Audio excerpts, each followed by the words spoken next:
Hello, and welcome to Introducing Me. I'm your host, Sarah. I started this podcast to get to know other people and lifestyles while discovering more about myself. Each episode, I will give a new guest a chance to discuss their background, culture, interests, whatever they want to talk about to help increase all of our own worldviews. Today, I would like to introduce you to Angel Pretot. He helps French speakers learn French, and I did my best in pronouncing his name in the French vernacular.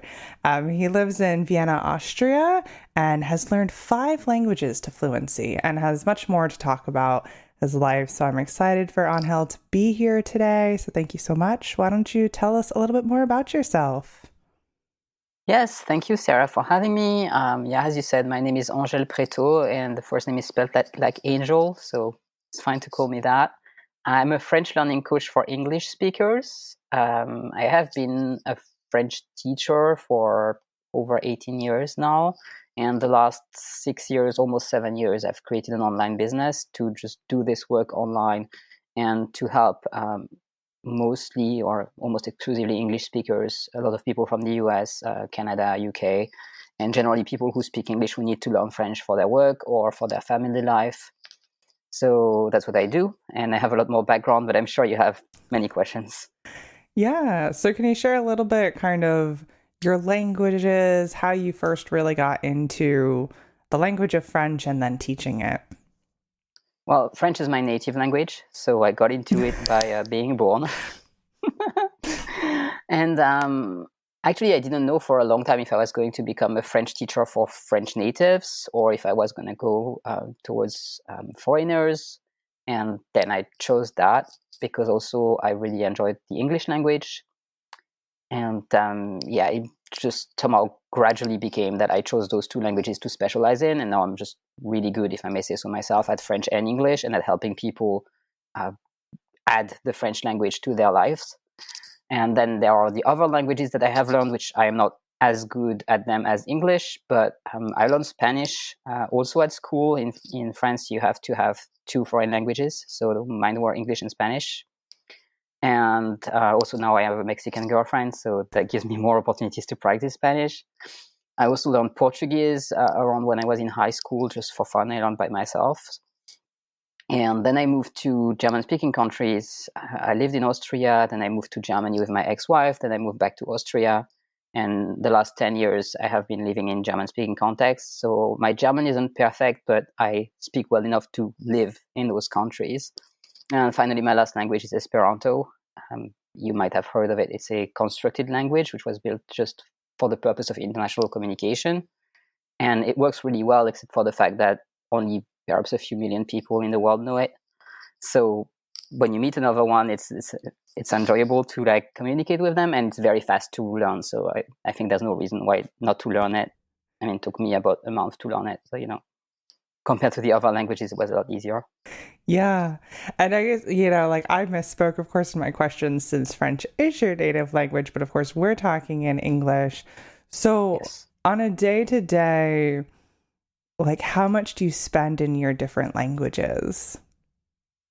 Most of it is in English, especially right now I'm traveling to the US, so almost all of it is in English, except the little French that I speak with my clients and when I, watch videos in French. But yeah, in all cases, even when I'm home, most of it is in English. I would say perhaps 75%. And then I have 20% in French and maybe 3% in German, 2% in Spanish, and 1% for miscellaneous languages. I think that adds up to 100. Yeah. So you mentioned how, you had to learn 2 foreign languages in school. Yes. And then, you picked up some other. So what for you was it like learning languages, and was it easy or because now you're obviously also teaching learning language. Yes. I don't know if I believe that languages are easier for some people than for others, but definitely some people have more interest. And I think that having a strong interest in something really helps you learn it. So for me, I really didn't have any problems learning English at first. And in fact, it's when I was a tutor for the pupils who struggled with English that I realized how hard some things in English can be. And it has served me well, because now when my clients complain about French, I can tell them, well, but look at this in English. This is not easy. And there are many things in English that probably that you're not thinking about, which is just weird. And of course, I don't have an example right now because on the grill, but I'll find something. Like I don't know, like for example, you have the singular they, but they is normally a pronoun, like a plural pronoun, and you have the same they for plural he and plural she, which we don't in French. The conjugation in English is kind of weird. Like the past, like I have been is different than I was. Mm-hmm. You know, these kind of things. Yeah. So do you find then that people who are native English speakers, like, are they able to pick up French easily? It really depends on how it's taught, which is why I've built a coaching practice to teach it in the way that's the easiest. If you narrow down what they need to learn to only what's important, yes, it's relatively easy and fast. But if you don't do the work, if no one does the work ahead of time to just select what they need to learn and just kind of prepare their way of it, show the path to them, then it can be extremely complicated, and then you fall into the cliche that English speakers don't speak any other language, but it's just because no one makes it easy for them. Mm-hmm. So is that then how you kind of built your practice, that you focus on what does the learner need to learn? Yes, absolutely. The first thing that I do with every client is to build a roadmap for them with their personal goals. And then everything I do is based on showing them the patterns and how they can learn less and have more impact. Like even on my YouTube channel, I have a ton of videos where I explain how you can learn a little bit and then have like a massive increase in the things that you can speak, which is pretty much the opposite of what everybody else does. I said everything because it's often an app where a lot of people or apps approaches just teach a lot of vocabulary, but not really teach people how to speak. And I'm just trying to do the exact opposite of that so that people can speak and feel more confident faster, because otherwise it can last very, very long. Mm-hmm. So do you then focus mostly on like spoken language over written or reading? Like how do you physically do your teaching? Is it video based, like, or is it? It is online, Mm-hmm. basically like we are doing right now. So I use Zoom. So my client just only needs to click a link to join the class. I also have a group program where I have group classes and pre-recorded workshops. I also use Google Docs. So you can open a Google document next to your Zoom window. And when I type in the Google document, my client will see what I type at the same time. So during the session, they have to just focus on speaking and on asking the questions and just on their learning. And I take all the notes for them on the Google document. And then whether or not I teach more spoken language or reading or writing, that depends completely on what they need for their own life. For example, if I'm coaching a doctor whose goal is to go to French-speaking Africa with a charity, and the reason why they're learning French is mostly to speak to patients, then there isn't really a point in teaching them to read a cooking recipe, right? But conversely, I have currently a client who is a future pastry chef, and she will go to study in France to become a pastry chef. Then it makes complete sense to teach her the cooking recipe and not so much how to have a medical consultation with a patient in French. Could make sense to have a medical consultation as the patient since it's going to be in France, but it really depends on what their life is going to be like or what their life is like right now. Yeah, that seems like a much more like sensible way to do it, to be tailoring it to the person. Now, do you work mostly with... It's so much faster. Yes. Do you work mostly with adults? I work exclusively with adults. Everyone I've worked with in the last 7 years was over 18. And do you work with people at all who have like previously learned French in school? That happens, yes. It's not a criterion for me whether they have learned French or not. Like, I meet them where they're at. So I have complete beginners and I have people who are also pretty advanced already. And do you ever find that like someone who's already learned French, like do they struggle more, or are they kind of like they're miles ahead, so they're able to pick up even quicker on what you're teaching?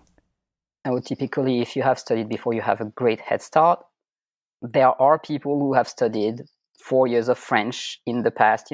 20 years ago, they had 4 years of French, but they've quote unquote forgotten everything.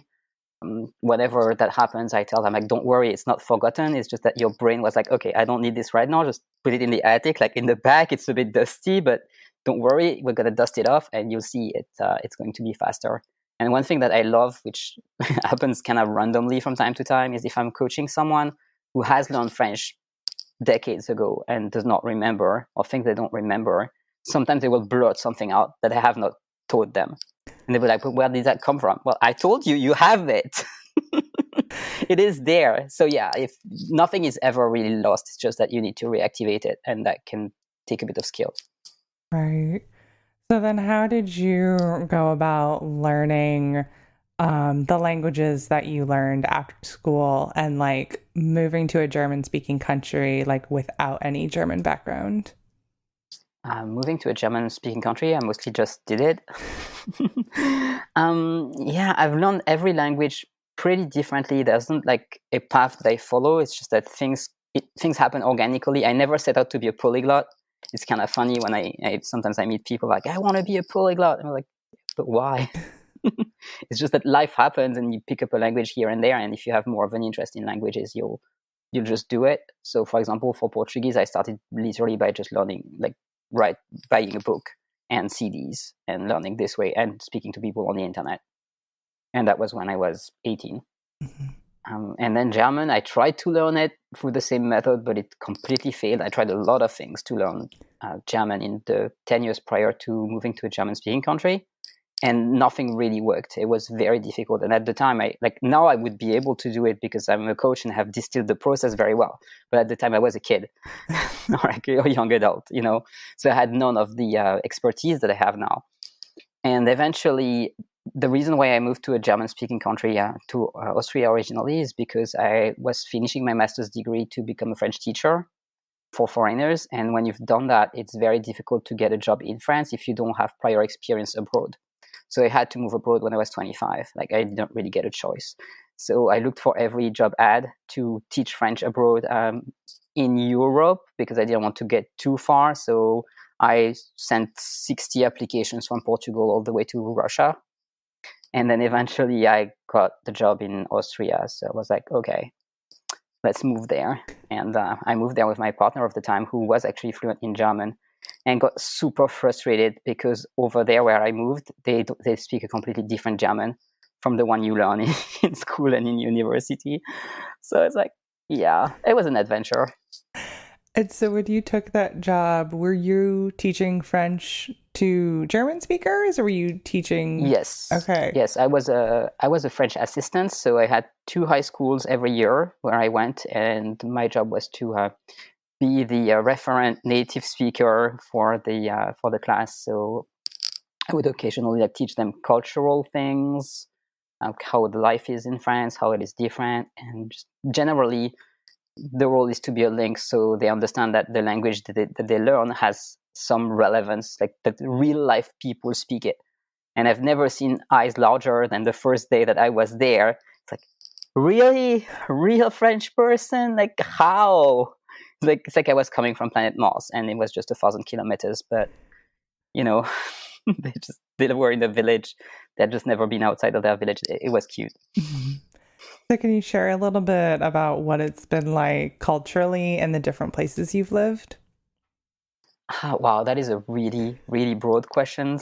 I'll say I've only lived in 3 countries. I've lived in France until I was 25. Then I moved to Austria. Then I got married and moved to Germany. And then I moved back to Austria. It's really hard to answer this question without giving some really big cliches. Like in France, for example, I know you were mentioning off camera that you basically only know how to say hello. It's the most important word of the French language, bonjour. And the reason why is if you don't start your conversation with bonjour, people are not even going to consider you. It's just rude to not say bonjour to people in France. And in Germany and Austria, they don't have this rule. So I'm utterly convinced that everyone is super rude. And it's just, it's dumb, but it's the kind of things that like make you feel like, oh, I'm an alien here. Like people are not like me, you know. And so, is there anywhere else that you have considered living or other languages you've considered learning? Oh, lots. I mean, languages I've considered learning. How about every language? One day I made the list of all the languages that I failed at, because I always like to brag how I learned to speak 6 languages to fluency if you count my native French. And one day I just wrote the list of like all the languages I started studying and gave up. There were 22. So lots, yes. But then I became wiser while becoming older, and like, yeah, it only makes sense to learn a language if you're going to use it in your real life. Mm. And so, for example, my girlfriend is Mexican. I already speak Spanish because of learning it prior, and I'm definitely considering living in Mexico at some point because it would make sense. It's just how life unfolds. Mm-hmm.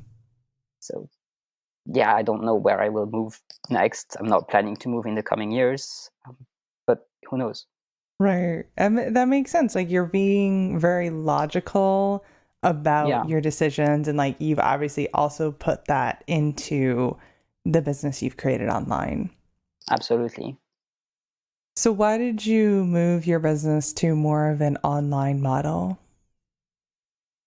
That's a bit of a. It's also organic things that happened. I used to teach exclusively in person until 2014, but then at some point in 2014, I just did not find enough teaching opportunities to make a full-time job, and I got fed up. So I decided to go into a different branch and just find a job doing something else, because there was like I couldn't get myself hired as a full-time teacher in a high school in Austria, just because being a foreigner, it was complicated like that. In theory, like Europe has this great idea that like, yeah, you can move anywhere and do anything, and it's in practice it's not like that at all. It's extremely, there's a lot of gatekeeping, so I couldn't do that. So I looked for a job in something else, and I found a job in a tech company in the support department, because I needed to speak to a lot of customers in different languages, because it was a tech company that was operating globally, even though it was relatively small. So I did that for a year, and then that's when I realized that I'm a trans person, and that went really, really wrong, and I lost my job. And at that point, my girlfriend of the time, who is now my ex-wife, told me, "Oh, it's because Vienna is so conservative. That would never happen in Berlin." She's from Berlin. Move to Berlin with me. You'll be fine. You'll find a great job. Plus, that job was really like not good for you. Your competences were like wasted, which is true. It was a relatively low level job. I could do better. And then I did find a job in Berlin, where I became the head of the support department in a company that was a bit smaller than the previous one. And I did a lot of organizing, like even creating literally the support department from scratch. And if I would ever find another job, that's what I would try to do again, because it was fun. But navigating that environment was not easier than in Vienna. In fact, it was harder, and it still got me fired. So, so after it happened twice in 6 months, that's actually when I decided to transition to male, because I was like, if I'm going to have the downsides of being a trans person and none of the upsides of being trans masculine and passing as male and living as male and so on, it's not worth it. Like I might as well just go all the way and get the downsides and the upsides. But problem, it takes some time to be processed, to be done, and especially the legal aspect of it takes some time, because you have to like prove everything, and it's just long. And during that time, I also still had to support myself and try to do something. And it was not even really safe to be outside.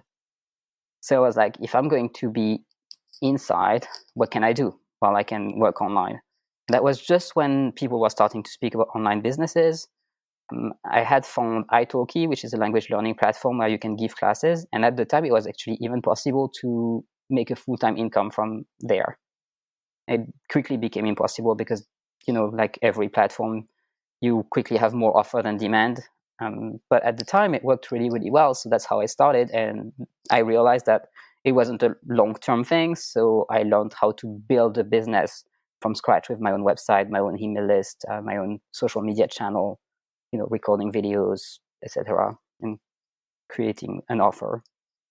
So yeah, that's the nutshell of it.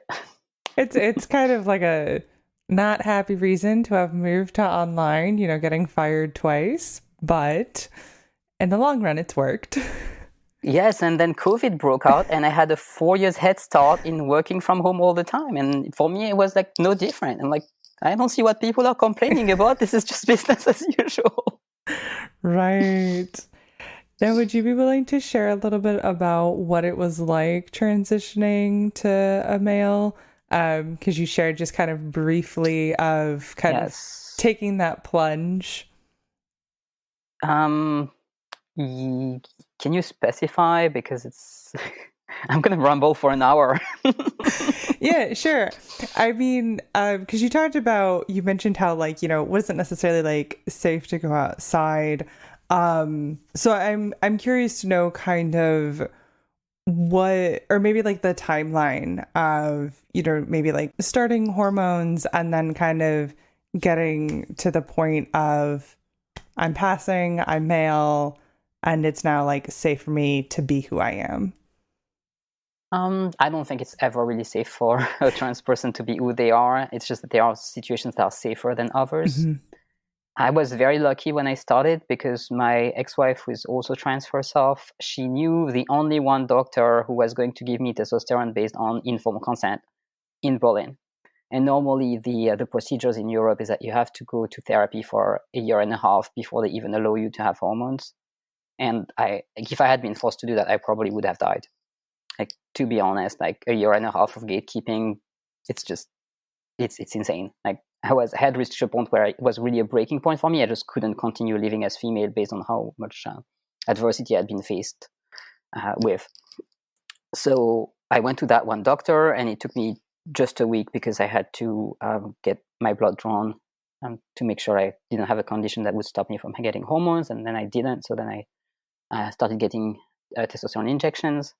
And then there are several options. You can have slow T, as they call it, which you can take a small dose to like change very slowly, or you can take the full dose, which is basically the equivalent of what a man has, and just change relatively fast. And because I was wanting to just put an end to my situation, I was like, yeah, like shoot me with the highest dose that you have.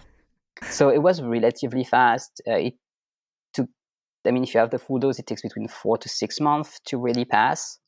And for me, because I have long hair, it was a bit longer, but it happened relatively fast. And what's interesting is that at that time, that's when my ex-wife had her surgery. So she went to Thailand to have her surgery, and I went with her.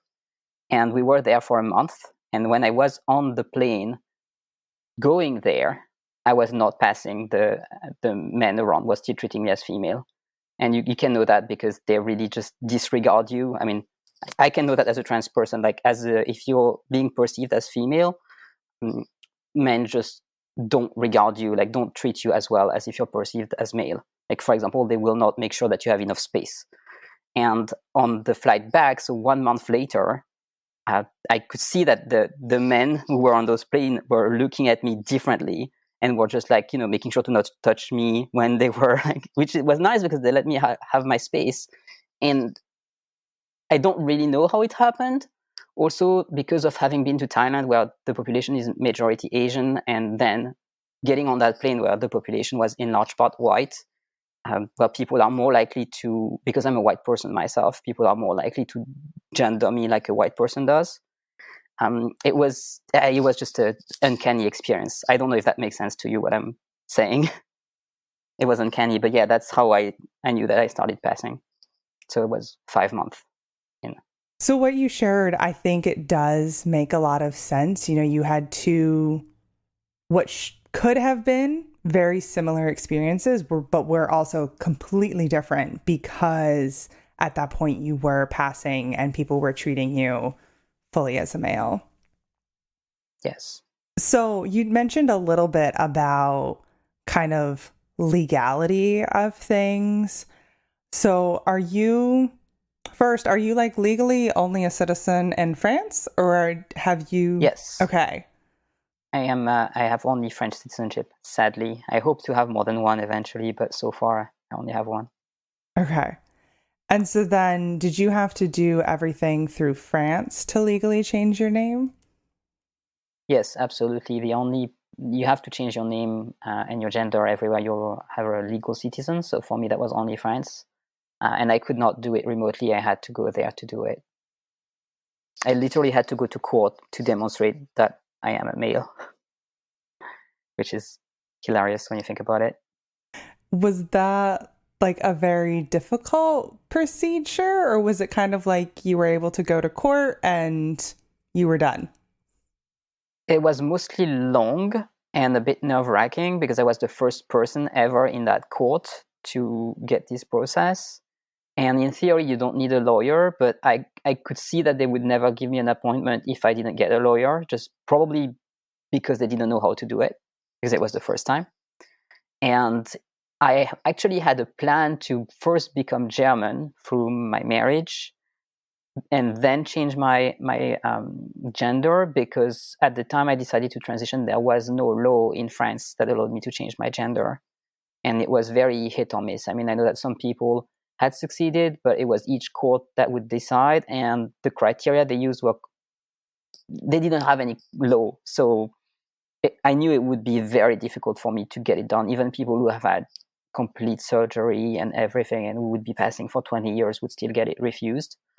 And actually, the European court had been telling France off for 10 years, being like, this is bad, this is against human rights, you should just allow people to change their gender if they live as a different gender than what's on the paper. And France for 10 years had been like, nope, la la la la la la la, not gonna do it. So imagine in the US if the Supreme Court would say something and then the states would still not listen, that kind of level. And so I was like, okay, it's probably never going to happen. But in Germany, there was a law that would have allowed me. It's just that I wasn't a citizen. So that's part of the reason why I married my ex-wife. It was just better for us to be married for a number of reasons like that, with both of us being trans.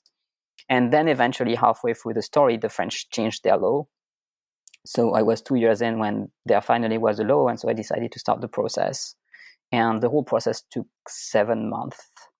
I sent my file in my application in July, and eventually I got my passport, I think even in April of the coming year, the year after that. So long process, and I had to get a lawyer and pay a lawyer for a process that theoretically is free and without lawyer, but it was just not happening. So yeah, there's just a lot of hurdles to jump through that you should never have to jump through, because if you were a cis person, you would get your gender on your ID, and it's not even it's weird when you think about it. It does not make any sense, but that's just how it is. Right. Now, have any laws since then changed to be a little bit like easier in the process, that maybe if you were doing it like today, you wouldn't have felt the need for a lawyer? No, I don't think it would be different today. What we have today is that there are more associations who will help you, because a lot more people have gone through the process, so they know what works and what doesn't. At the time, it was really just, I'm going to try my best and see if it works. So yeah, but there is no new law in France. I mean, this one is still relatively new. I'm speaking now about 2017, 2018. Mm-hmm. And so, do you think it'll ever be an issue for trying to get additional citizenship, that you might have to show documentation from birth, or are you able to fully use all your new legal documentation? I don't think so, but it depends on every country how they deal with things.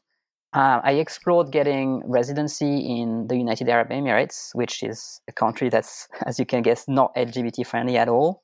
But I brought the case to a lawyer, and he said there was no problem, and that he even had clients who already had done it, and it was just fine. So, I mean, my birth certificate has a mention on it that it has been changed. So all of the documents stays the same thing, basically. And I even have a variant of it, which is short, and it does not mention anything about the previous identity that I had. So if someone asks for my birth certificate, I can just get the short version. It's relatively smooth. I'm more scared about just going through an airport than getting citizenship, which, yeah, I don't know. Each time I travel, I always try to carry my birth certificate with the whole thing in an English translation of it, and just to make sure that I'm not going to get stuck by people who don't believe that I am who I say I am. which is stressful, but so far I've never had any problems. Right. It's understandable to be in that situation and find stress in that. I think we see a lot of that online of people being mistreated or misgendered. Have you had good experiences traveling, or have they been not so great? I mean, good. I've had normal experiences. I mean, going through an airport is never fun. Even if you're a perfectly regular cis person, it's not enjoyable. But yeah, I mean, getting misgendered is something that's going to happen. I have long hair, so I'm born to pass as female some of the time. I keep facial hair because if I shave, I'm just going to stop passing altogether, which makes interesting situations when I have to wear a mask. Because then if I remove it, it's just like my gender changes depending on whether I have a mask on or not. It's hilarious. But I'm not the only one. I mean, cis people have this issue too. Right. Just your haircut can change how you pass according to people. So. Yes, we definitely have those ingrained stereotypes still. Yeah.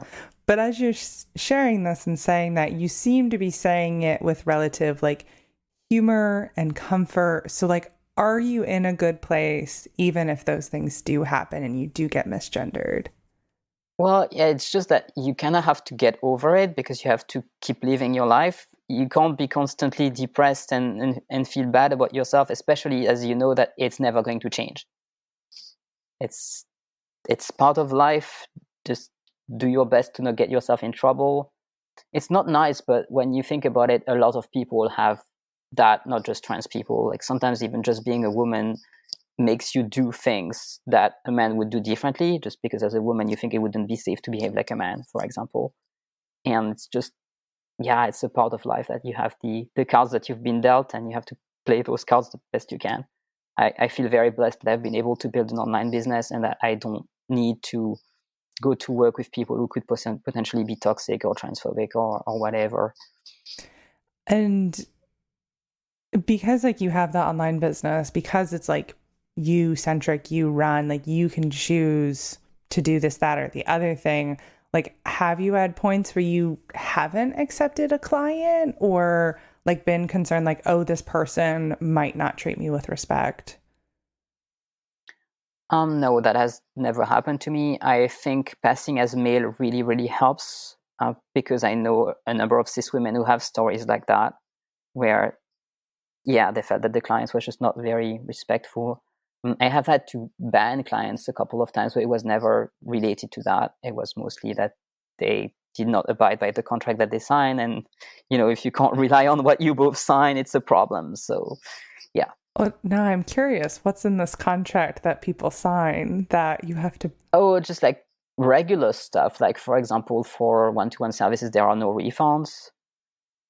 So if you try to ask your payment providers to refund you the money, to just like go against that contract, it's not something I appreciate, for example. You know, so that happened a couple of times. Thank God it's very rare. But yeah, like you have to show up for the sessions, or if you don't show up, they will still be counted as you took them because I waited for you, stuff like that. It's nothing groundbreaking, to be honest. It's just standard behavior when you work with a coach. Right. Yeah. If you're, you know, kind of doing one-on-one stuff, you know, you gotta abide by, you know, the schedule that's set. And yes, it's just basic things like that. Right. Well, I'm glad to hear that, you know, while you've had some clients, you haven't followed all of the rules for the most part. It's every business owner has had some, let's be honest. It's just part of business. Exactly. So do you think there will always be like a continued need that you will keep this business running like until you want to stop teaching? It's always a really big question because you never know with the internet what's going to happen. So I don't know, like so far I've been blessed to have enough clients to keep supporting myself. So as long as I can do this, I will definitely continue. If at some point it becomes less, maybe I will just only do it part-time. I don't know. It's really hard considering that the internet changes entirely every couple of years to tell you, yes, of course, in 20 years I'll still be doing that. I don't know. Maybe at some point I'll be opening a language class in the metaverse or something. You never know. Right. Yeah. Just see what the internet throws at you and how you can work with it.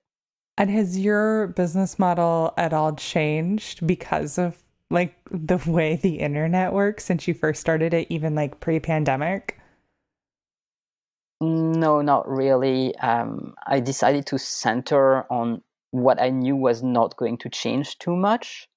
So I did a lot of one-on-one because it's what requires the least amount of clients to be able to make a living. That's where you can add the most value. So I'll never have more than 7 clients. That's my maximum. So with 7 client tops, I can just really give a lot of time to each client and prepare each class and correct the homework and give a lot of advice.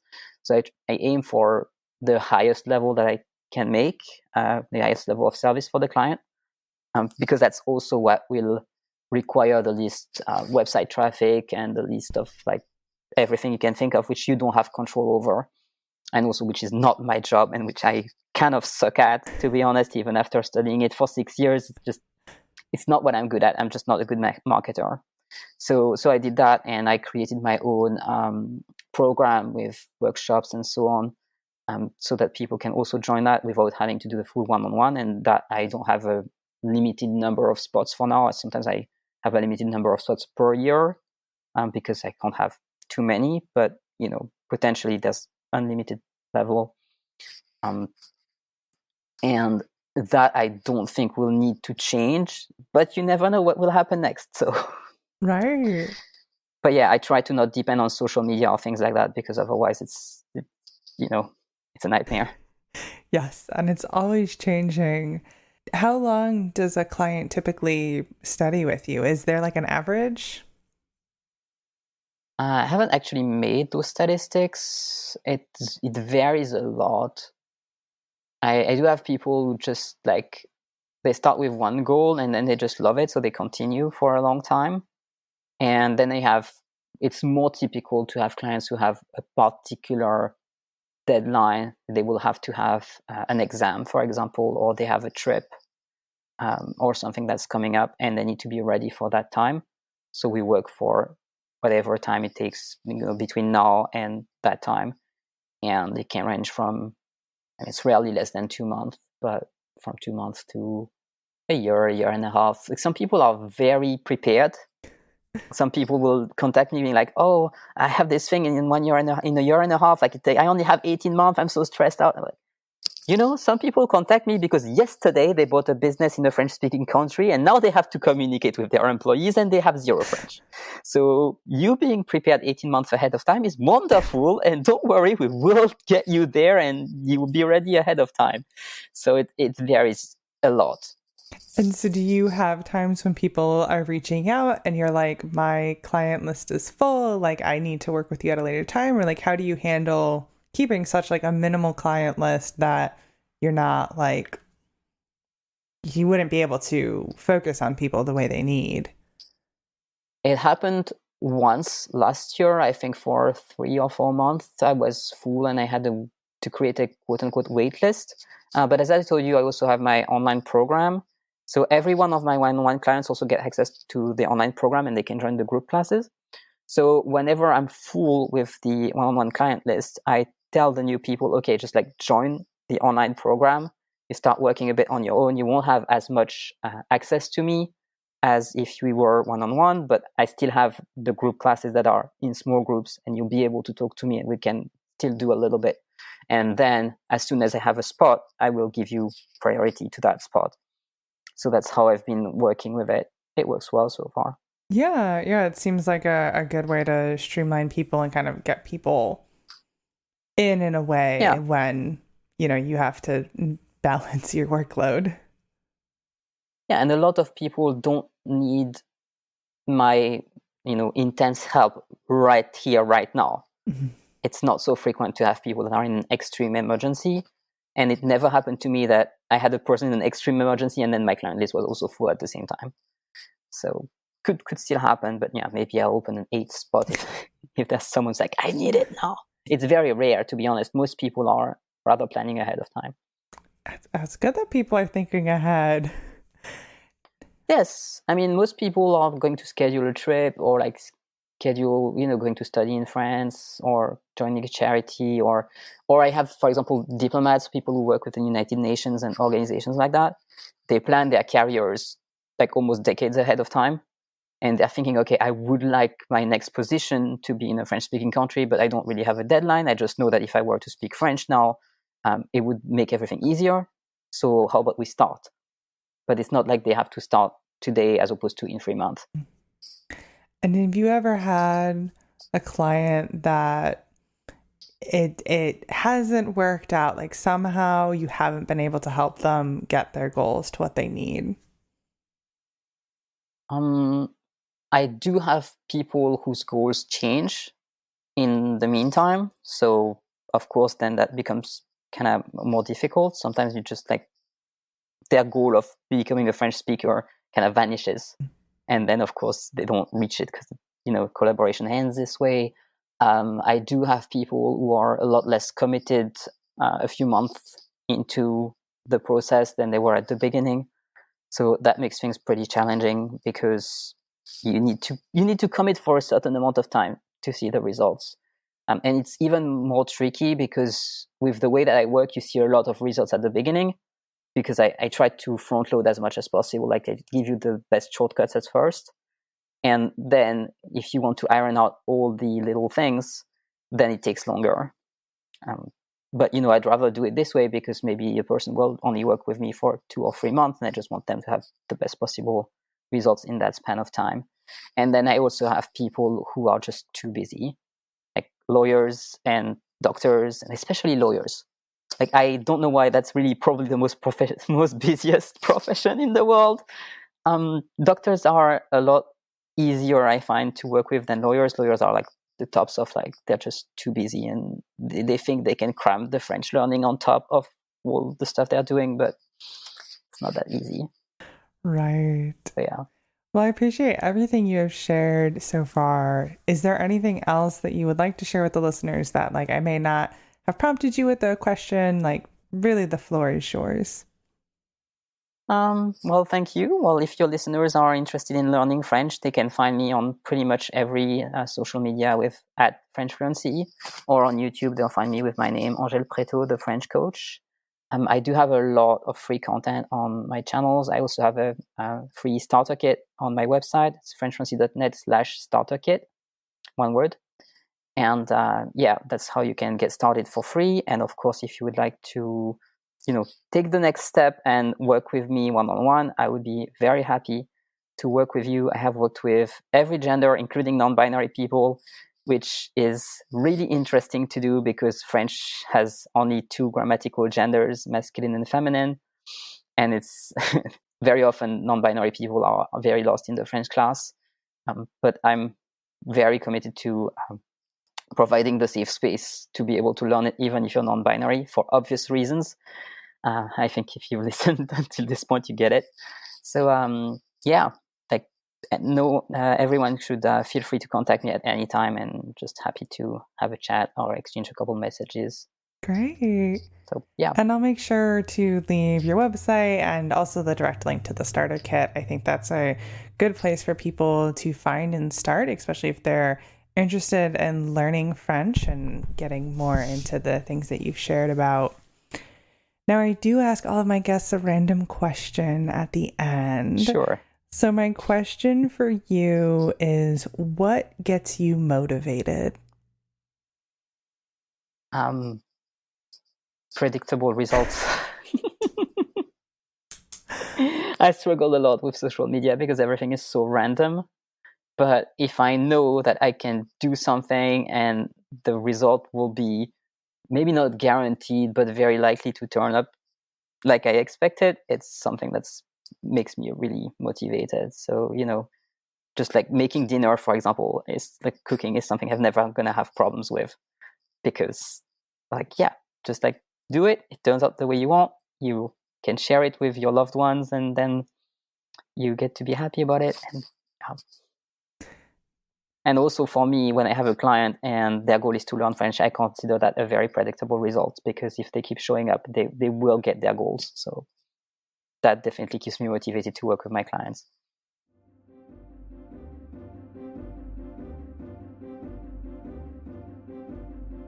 All right, that brings this episode to a close. As I mentioned, I will be leaving Angel's website in the description, including that link directly to the free starter kit, which also includes some stuff about meditation and learning French through meditation. So feel free to go check that out and learn more. And of course, if you'd like to connect with the podcast, our website is in the description. That brings you to all of our social media, Facebook, Instagram, and LinkedIn, and it brings you to all of our past episodes with lots of good conversations. So feel free to go check that out. If you would like to be a guest on this podcast, you can feel free to email me. My email is directly in the description. And if you'd like to donate to the podcast monetarily, there is a link to do that as well. So thank you so much, Angel, for spending time with me today, and to my listeners for taking the time out of your day to hear a new story. Until next time, bye. Thank you, Sarah. Bye.